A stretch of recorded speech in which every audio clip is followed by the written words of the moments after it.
Hey guys, welcome back to another video. In today's video, I will be showing you how to make a zombie farm. So first of all, what we need is a nether portal. You can build it in any way that you want. It doesn't matter, as long as there are 2 blocks on each side. And then, once you have built your nether portal, you just go into the nether and get some blaze powder. If you don't know where to find them, they spawn at blazes. They look like this. Once you have got your blaze powder, then you come out of the nether portal again and start building up a pillar. The higher the better, because if they fall down, it takes more damage than when they fall from lower. Then after you have done that, you place 1 block behind you, and then 3 blocks away from that block, on top of the pillar, place an observer. This is for the zombies not being able to see us when we are standing right here. But I think it works even without it. I am not sure though. Anyway, so now you take 3 blocks and put them next to the observer, in front of the pillar. Then you place a block above those 3 blocks, so it looks something like this. Now you do the same thing, but with glass instead.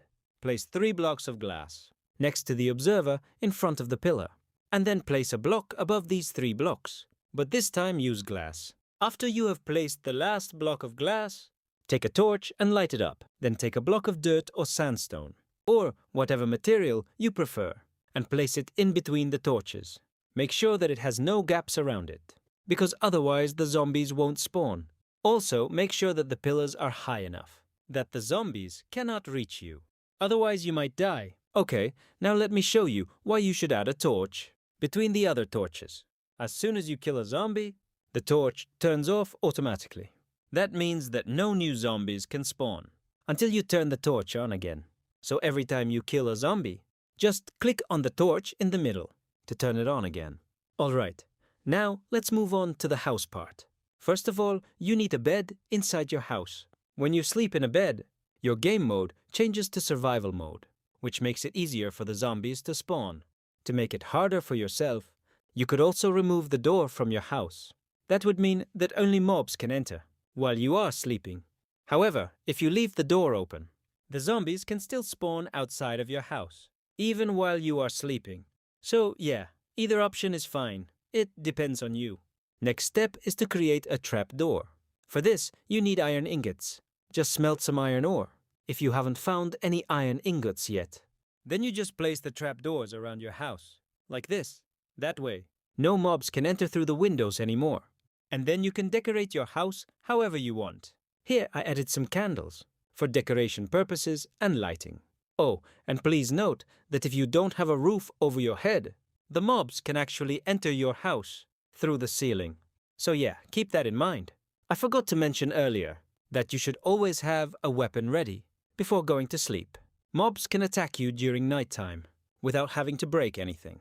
So you definitely need a weapon, unless you want to lose your life. And by weapon, I mean sword, obviously. Anyways, okay, now let's talk about the mob spawning. There are different types of mobs spawning, depending on which biome you are in. Let's say you are in a plains biome. Then you will mostly encounter zombies, skeletons and spiders. These are called passive mobs. Passive mobs only spawn at night, and usually only in villages.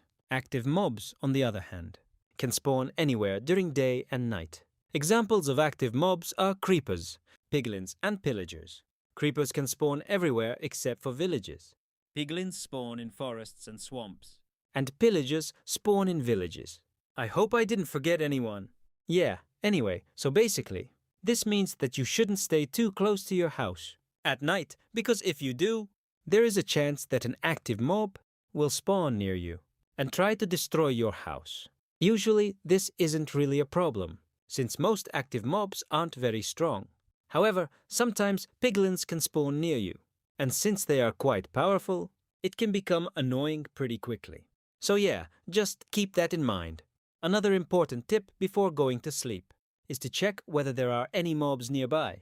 Sometimes mobs can spawn right next to your house, and then you will hear their footsteps as soon as